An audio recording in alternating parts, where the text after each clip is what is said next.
Olá, tudo bem? Você viu a novela ontem? Eu sou Esdras e esse é mais um vídeo do seu canal sobre teledramaturgia no YouTube. Hoje eu vou falar de um tema que eu não costumo falar aqui no canal, na verdade eu nunca falei sobre ele, que são novelas mexicanas. Na verdade, novelas estrangeiras, né? Eu recebi alguns pedidos para falar sobre esse assunto e eu selecionei 3 novelas estrangeiras das quais eu gostei muito. Isso porque eu não sou muito fã de novela mexicana, né, principalmente. Então nunca tive muita vontade de falar sobre isso, mas eu consegui selecionar 3 histórias que eu adorei quando passou aqui no Brasil e eu assisti. E eu vou contar pra vocês quais são elas. Eu sei que tem bastante gente que é fã de novela mexicana, de novela portuguesa. Então se vocês gostarem desse vídeo, eu prometo que eu faço mais se tiver pedidos nos comentários, ok? Então daqui a pouquinho, depois da vinheta, eu conto pra vocês as minhas 3 novelas estrangeiras preferidas. Não sai daí que eu volto já já.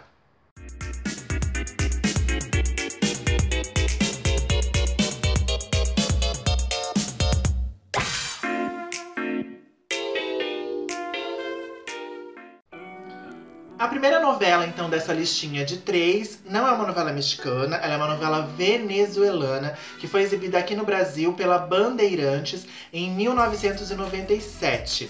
Ela foi exibida, né, pela primeira vez, originalmente, em 1994, então o Brasil exibiu 3 anos depois. Maria Celeste era uma história bem clichê sobre troca de identidade, mas eu tinha assim, uma fascinação por aquela novela. Eu acho que um dos motivos, né, principais era o elenco, que era pouco conhecido, bem expressivo, bem bonito. Só o protagonista, que a gente já tinha visto em outras novelas aqui no Brasil. Então eu vou contar um pouquinho pra vocês como que era a história de Maria Celeste. Essa novela teve 152 capítulos e foi estrelada pelos atores Sônia Smith e Miguel de León como o casal protagonista, né? E como antagonista tinha a atriz Fedra Lopes. Na história da Maria Celeste, tudo começava com um grande amor entre uma milionária chamada Celina Hidalgo e um roqueiro.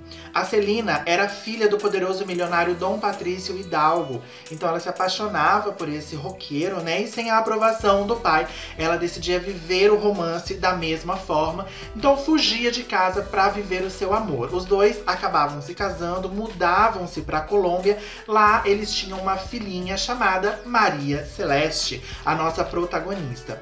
Mas a menina, ainda bebê, né? Com ela ainda bebê, ela fica órfã de pai e mãe, porque o casal morre num acidente de carro durante uma turnê.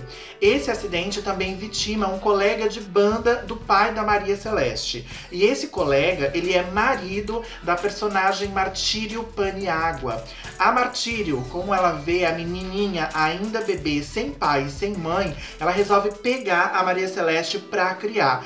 E cria juntamente com a sua outra filha legítima, que é a Irânia. Então a Maria Celeste e a Irânia crescem lado a lado como irmãs legítimas, porque a Martírio, ela guarda esse segredo, né, de que a Maria Celeste não é filha legítima durante anos.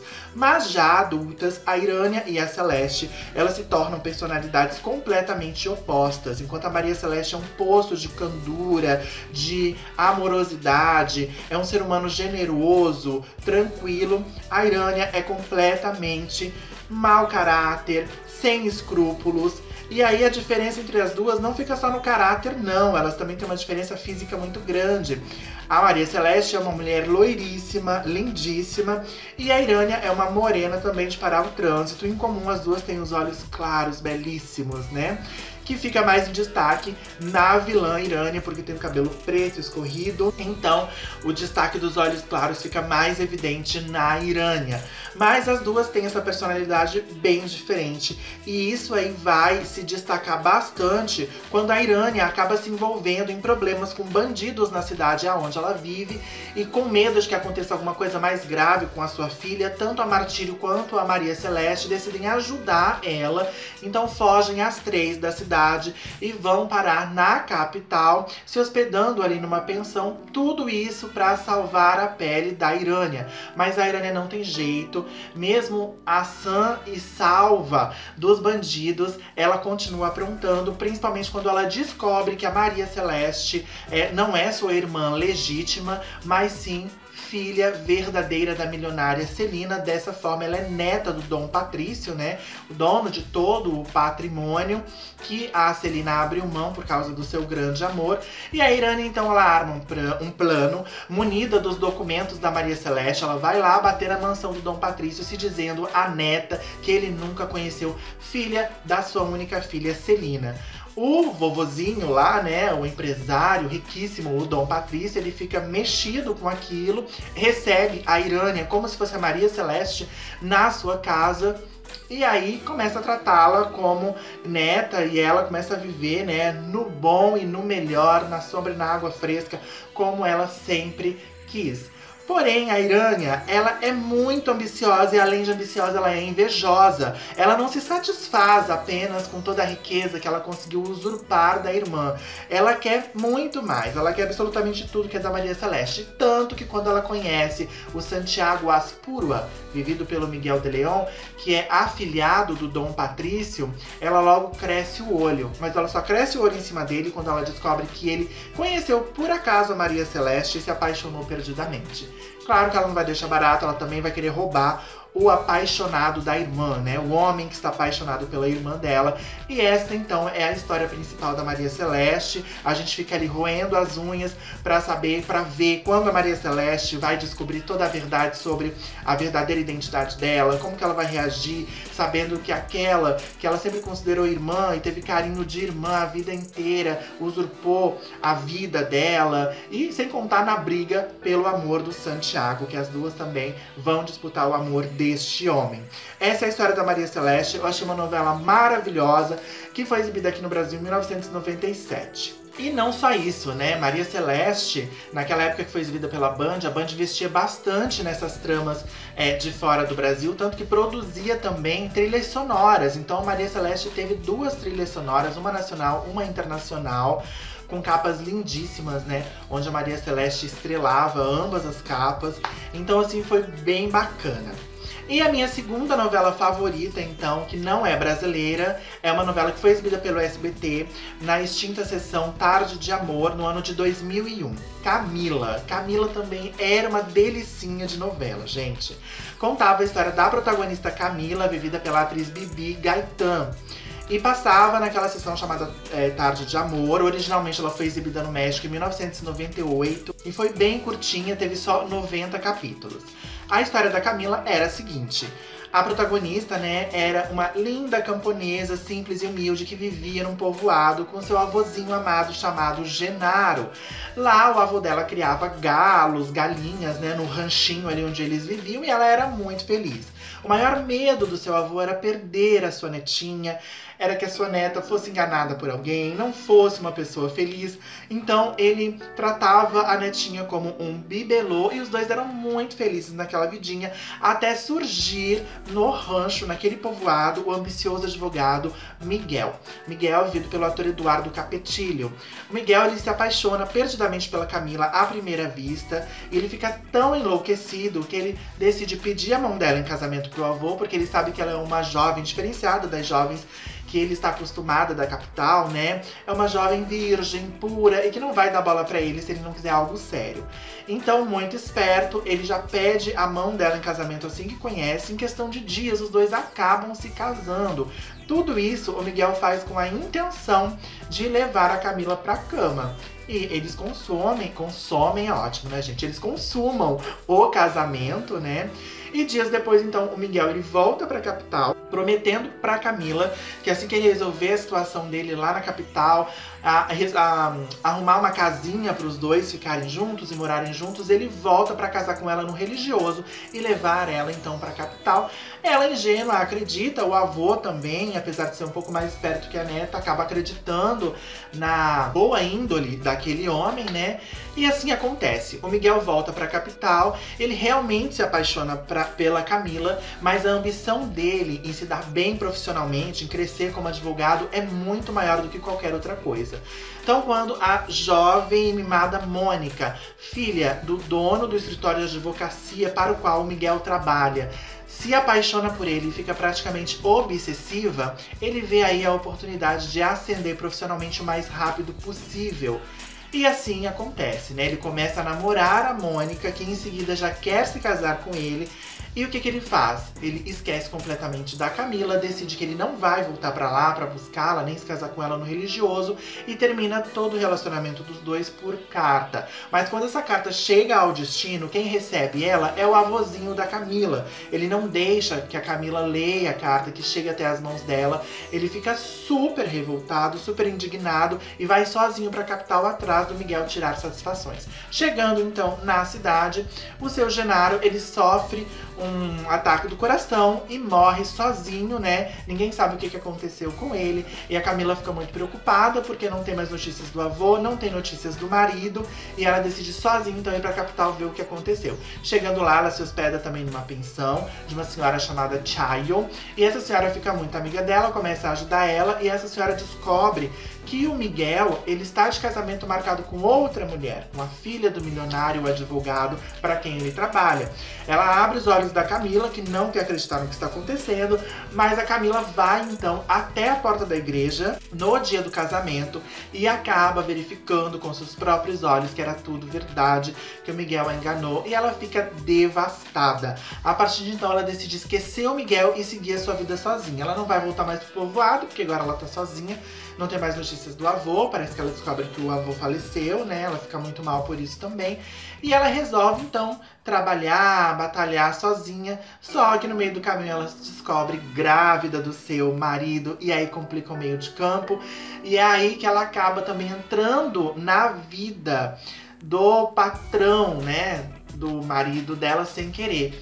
Porque eu acho que ela vai trabalhar na casa dele e ela descobre que ela é filha legítima do milionário, que é pai da Mônica, com quem o Miguel se casou. Então, na verdade, a Camila é irmã da Mônica. Gente, a novela é sensacional. Tem um monte de plots incríveis e ela é protagonizada pela Bibi Gaetan, com o Eduardo Capetilho, e os antagonistas são a Adamari Lopes, uma atriz ótima, que até ganhou prêmios por essa interpretação lá no México, e o Kuno Becker, que também é um ator incrível. Uma curiosidade de Camila é que a Bibi Gaetan e o Eduardo Capetillo, eles se apaixonaram, né, durante as gravações da trama, se casaram e hoje estão juntos há mais de 20 anos, tem 4 filhos, é uma família enorme e lindíssima.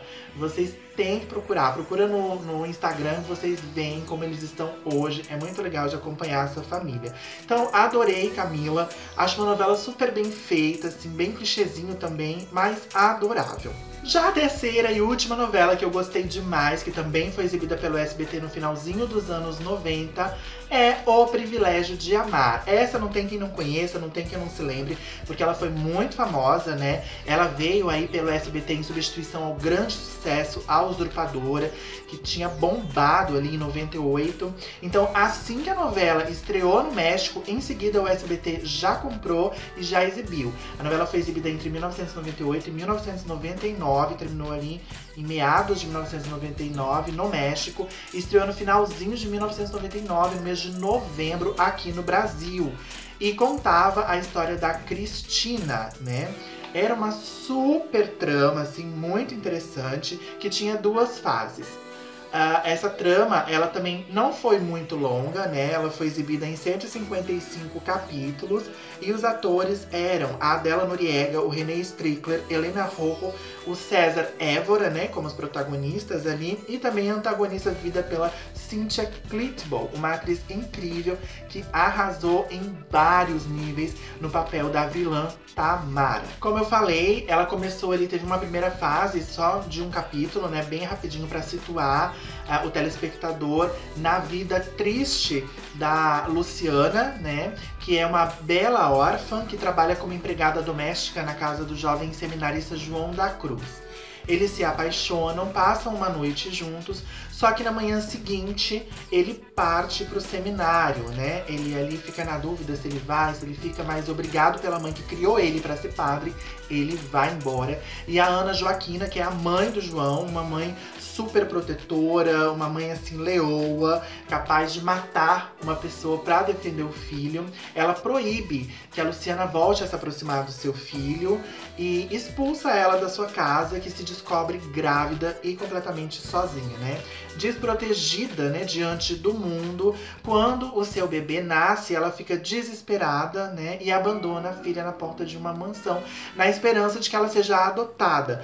Porém, a menina, ela é entregue a um convento, né, um convento de freiras, e é criada ali numa educação bem religiosa, junto com a irmã Rosário, que no futuro vai ser confundida com a filha de Luciana. Então essa irmã Rosário, que vira amiga da Cristina no convento mais tarde, ela é confundida com a filha da Luciana, que na verdade é a Cristina. A Cristina, então, ela decide se tornar uma modelo, ela é muito bonita, né?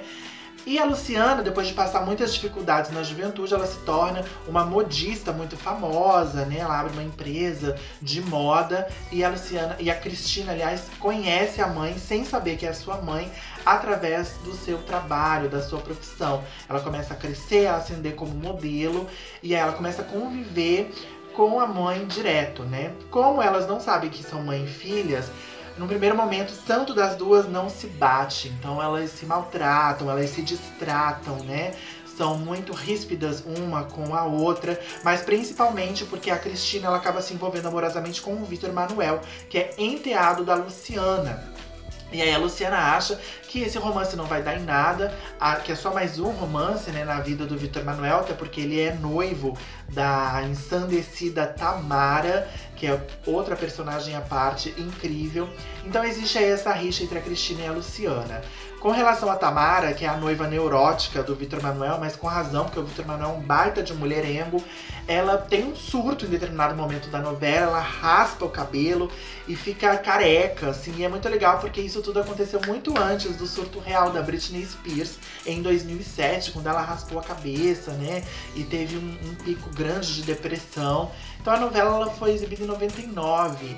A Britney, ela teve esse surto em 2007. Parece que os autores já estavam meio que prevendo o futuro, né? Quando colocaram essas situações pra vilã Tamara viverem o privilégio de amar. Mas a verdade é que o Privilégio de Amar era uma novela que eu achava diferenciada, porque tinha muitos personagens, né? Era uma novela com diversas tramas e núcleos, e geralmente novela mexicana é menorzinha, tem poucos personagens, mas parecia uma novela do Manuel Carlos, de tanta gente que tinha, mas mesmo assim ela não se perdia no meio do caminho, era cheia de histórias, cheia de reviravolta, era muito bom de assistir o Privilégio de Amar, eu adorava. E claro, foi emocionante, né, quando a mãe e a filha descobrem que são do mesmo sangue e que a Cristina é filha do padre com quem ela se confessava. É linda a história. E foi tão boa essa trama que ela teve a sua adaptação aqui no Brasil no ano de 2006. Foi exibida a versão brasileira também pela SBT, com a Bianca Castanho e o Dado Dolabella no papel dos protagonistas. E é isso, pessoal. Essas são as minhas 3 novelas estrangeiras favoritas. Eu não costumo acompanhar mesmo novelas que não sejam brasileiras, porque eu acho que geralmente são muito clichês, as interpretações são muito dramáticas, muito forçadas, né? Mas eu sei que tem muita gente que é fã, alucinado, que perde horas e horas das tardes aí assistindo as novelas do SBT. E eu acho super válido, eu acho que é questão de gosto mesmo. Se você gosta de novela mexicana, se você gostou desse vídeo, deixa o seu like, compartilha, comenta se você quiser que eu faça outros vídeos falando de outras novelas estrangeiras. Pode ser mexicana, venezuelana, colombiana, portuguesa, pode ser novela... Ai, como é que é? Novela angolana, tem umas que são muito bacanas também. Vocês decidem. Se vocês quiserem, eu trago outros vídeos com essa mesma temática. Por hoje é isso, pessoal. A gente se vê no próximo vídeo. Um beijo. Fui!